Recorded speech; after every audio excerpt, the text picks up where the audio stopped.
দ্বিতীয় মেয়াদে ক্ষমতা নেয়ার পর থেকেই সৌদি আরবের সঙ্গে বড় ধরনের সামরিক বাণিজ্য চুক্তিতে আগ্রহ প্রকাশ করে আসছেন মার্কিন প্রেসিডেন্ট ডোনাল্ড ট্রাম্প। এবার তা বাস্তবায়নের পথে। বার্তা সংস্থা রয়টার্স জানায়, আগামী ১৩ থেকে ১৬ মে সৌদি আরব, কাতার এবং সংযুক্ত আরব আমিরাত সফরে যাচ্ছেন ট্রাম্প। তার আগেই সৌদি আরবের কাছে $৩৫০ কোটি মাঝারি পাল্লার ক্ষেপণাস্ত্র বিক্রির অনুমোদন দিয়েছে যুক্তরাষ্ট্র।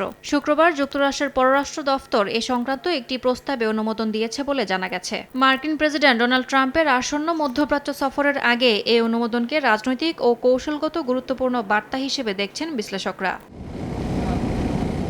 যুক্তরাষ্ট্রের পররাষ্ট্র দফতর জানায়, সৌদি সরকারের কাছে ১,০০০ AIM-120C8 মাঝারি পাল্লার আকাশ থেকে আকাশে নিক্ষেপযোগ্য ক্ষেপণাস্ত্র, ৫০টি গাইডেন্স সেকশন এবং রক্ষণাবেক্ষণ ও লজিস্টিক সহায়তা বিক্রির অনুমোদন দিয়েছে ওয়াশিংটন, যার প্রতিটির কাজ আকাশে থাকা লক্ষ্যবস্তু ধ্বংস করা। সৌদি সরকারের অনুরোধে যুক্তরাষ্ট্র এই অস্ত্র বিক্রির প্রস্তাবে সম্মতি দেয়। সেই সঙ্গে মার্কিন কংগ্রেসকে বিষয়টি অবহিত করা হয়েছে বলেও জানানো হয়।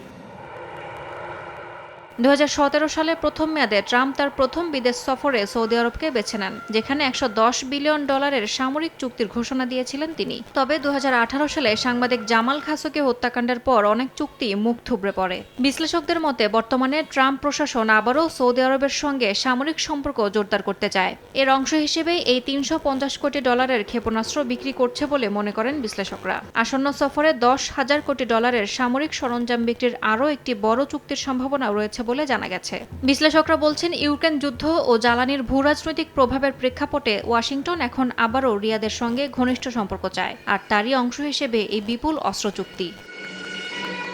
ইয়াসমিন অনন্যা, সময় সংবাদ।